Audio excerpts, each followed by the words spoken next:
كل اللي بيحب الوراك ما بيحبش الصدور يجمع عندي النهارده. هنعمل له اكله حلوه جدا.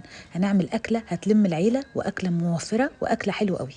في ظل اللي احنا فيه مش هنعرف نعمل حمام. تعالوا نعمل اكله حلوه جدا. نقول بسم الله الاول ونجيب الطاسه بتاعتنا ونحط فيها معلقتين سمنه، ونجيب الرز بتاعنا المغسول المتصفي ونقلبه ونخليه يتحمر شويه. في نفس الوقت هيكون عندي بصلتين منعماهم قوي في الكبه، وهبتدي ان انا اديهم تقليبه كده مع الرز المحمر اللي عندي. الرز كده ذهبي، وهنزل على طول بمعلقه فلفل اسود وملح، وهنزل بدبس رمان. التوليفه دي كلها هتدي طعم حلو قوي للرز وتخليه طعمه حلو.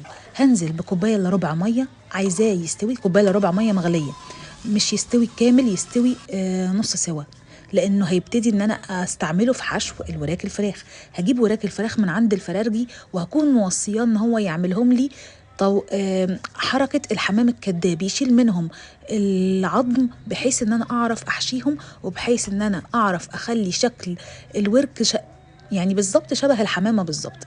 يشلك العظمة اللي في الجنب، ويخلي لك العظمة بتاعة الدبوس دي. هتخلي شكل الورك وانتي بتقفليه هيبقى شكله شكل الحمامة بالظبط.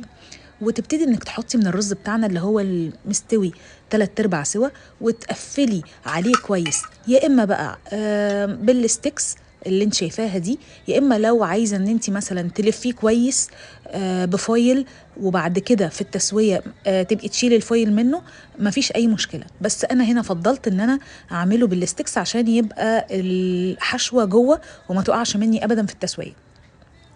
وزي ما احنا شايفين كده قفلنا عليها وبقت فعلا شكلها شبه الحمامة. عندك بقى عزومة، اعملي بقى اعداد زي ما انت عايزة، ويكون الورك مثلا في الحجم اللي انت عايزاه من الفرارجي. خلصتي الكمية اللي عندك كلها. احنا هنا بقى ممكن ان احنا نلفهم بفويل ونسلقهم، وممكن حاجة تانية خالص. طبعا انت ما عندكيش مرقة، هتبتدي تجيبي المية بتاعتك، البصلة، جزرة، طماطمايه، تحطي بهاراتك، ورق لورا، وكل الحاجات الحلوة اللي هتدي طعم حلو، مع 2 مكعب مرق الدجاج.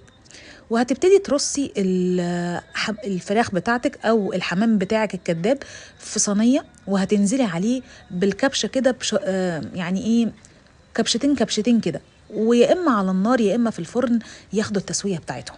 وبعد كده هتصفيهم من المية لو فضلت فيهم مية، وهتبتدي ان انتي هتحمريهم يا اما في الزيت على النار، يا اما هتديهم رشه كاتشب مع نقطه زيت وتدخليهم الفرن ياخدوا التحميره بتاعتهم. وفي كل الحالات الحمام بتاعك جميل وطعمه حلو، وطعم دبس الرمان اللي في الرز مخليه طعمه حلو قوي.